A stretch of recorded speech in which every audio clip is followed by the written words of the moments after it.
നികുതി വിഷയത്തിൽ Donald Trump ഭരണകൂടത്തിന് യുഎസ് സുപ്രീം കോടതിയിൽ നിന്ന് കനത്ത തിരിച്ചടി നേരിട്ടതോടെ അമേരിക്കൻ സമ്പദ്വ്യവസ്ഥ കൂടുതൽ അസ്ഥിരതയിലേക്ക് നീങ്ങുമെന്ന വിലയിരുത്തലാണ് സാമ്പത്തിക വിദഗ്ധർ ഉയർത്തുന്നത്. കോടതി വിധിയുടെ ആഘാതം രാഷ്ട്രീയ തലത്തിൽ മാത്രമല്ല, സാമ്പത്തിക അടിസ്ഥാന ഘടനയിലും ദൂരവ്യാപക പ്രത്യാഘാതങ്ങൾ സൃഷ്ടിക്കുമെന്നാണ് വിലയിരുത്തൽ. അമേരിക്കയുടെ കടബാധ്യത ദിനംപ്രതി ഗുരുതരമാകുന്നുവെന്ന റിപ്പോർട്ടുകൾ ഇതിനകം തന്നെ പുറത്തു വന്നിട്ടുണ്ട്.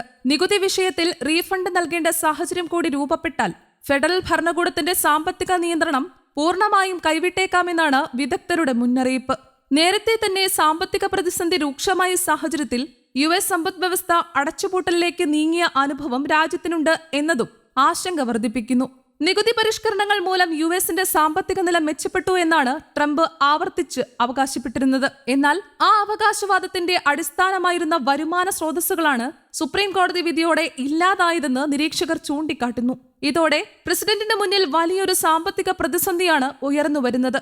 ഏറ്റവും പുതിയ കണക്കുകൾ പ്രകാരം ഫെഡറൽ ഗവൺമെന്റിന്റെ ആകെ കടം 37 ട്രില്യൺ US കടന്നിരിക്കുകയാണ്.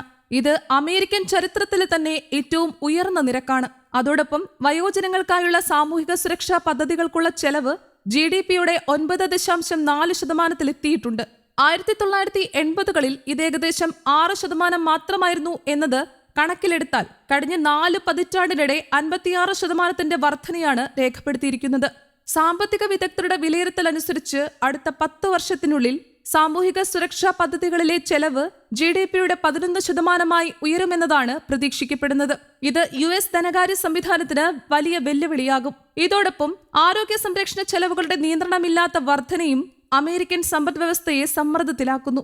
രാജ്യത്ത് പ്രായമായ ജനസംഖ്യ വേഗത്തിൽ വർദ്ധിക്കുന്നുവെന്നതും നിർണായക ഘടകമാണ്. പുതിയ റിപ്പോർട്ടുകൾ പ്രകാരം യുഎസിലെ ശരാശരി ആയുർദൈർഘ്യം 80 വർഷത്തോട് അടുത്തിരിക്കുന്നു. അതായത് വിരമിക്കുന്നവർ കൂടുതൽ കാലം പെൻഷനും മറ്റ് ആനുകൂല്യങ്ങളും ഉപയോഗിക്കുന്നു. ഇതുവഴി സർക്കാർ ചെലവ് ഗണ്യമായി ഉയരുകയാണ്. ട്രംപ് ഭരണകൂടം നടപ്പാക്കിയ താരിഫ് നയങ്ങളോട് US സുപ്രീം കോടതി മുഖം തിരിച്ചതോടെ നികുതി വരുമാനം കുറയാനുള്ള സാധ്യതയും ശക്തമാണ്. വരുമാനം കുറഞ്ഞതിനൊപ്പം നികുതി റീഫണ്ട് കൂടി നൽകേണ്ടി വന്നാൽ കടബാധ്യത കൂടുതൽ വഷളാകുമെന്നതാണ് പൊതുവായ വിലയിരുത്തൽ. അതേസമയം US ഇതുവരെ പണപ്പെരുപ്പ ഭീഷണിയിൽ നിന്ന് പൂർണ്ണമായും മുക്തമായിട്ടില്ലെന്ന് ഫെഡറൽ റിസർവ് മുന്നറിയിപ്പ് നൽകുന്നു. സമ്പദ് വ്യവസ്ഥ അടച്ചുപൂട്ടലിനെ തുടർന്ന് തൊഴിൽ നഷ്ടപ്പെട്ടവരുടെ എണ്ണം വർദ്ധിച്ചുവെന്നും പിടിച്ചുവെച്ച സർക്കാർ ആനുകൂല്യങ്ങൾ ഇതുവരെ എല്ലാവർക്കും പൂർണ്ണമായി ലഭിച്ചിട്ടില്ലെന്നതും സ്ഥിതിഗതികൾ കൂടുതൽ സങ്കീർണമാക്കുന്നു. ഈ അധിക സാമ്പത്തിക ബാധ്യതകൾ നേരിട്ട് ജനങ്ങളിലേക്ക് കൈമാറുക ഭരണകൂടത്തിന് പ്രായോഗികമായി ദുഷ്കരമാണ്. ബജറ്റ് കണക്കുകളിൽ ചെറിയ ആശ്വാസ സൂചനകൾ ഉണ്ടായിരുന്നുവെങ്കിലും അവയും ഇപ്പോൾ അപ്രത്യക്ഷമാകുന്ന നിലയിലാണ്. റിപ്പോർട്ടുകൾ പ്രകാരം ഈ വർഷം ജനുവരിയിൽ US ബജറ്റ് കമ്മി മുൻ വർഷത്തേക്കാൾ 26% കുറഞ്ഞ് $95 ബില്യൺ എത്തിയിരുന്നു. 2026 സാമ്പത്തിക വർഷത്തിന്റെ ആദ്യ 4 മാസങ്ങളിൽ സർക്കാർ ബജറ്റ് കമ്മി 17% കുറഞ്ഞ് $697 ബില്യൺ ആയതും ശ്രദ്ധേയമായിരുന്നു.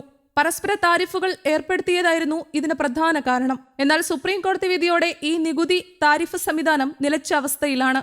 നിലവിൽ പ്രഖ്യാപിച്ചിരിക്കുന്ന 15% ആഗോള നികുതിക്ക് വെറും 150 ദിവസത്തെ സാധുത മാത്രമേ ഉള്ളൂ എന്നതും അമേരിക്കൻ സമ്പദ് വ്യവസ്ഥയുടെ ഭാവിയെക്കുറിച്ച് കൂടുതൽ ആശങ്കകൾ ഉയർത്തുന്നു. News desk, Kerala Kaumudi.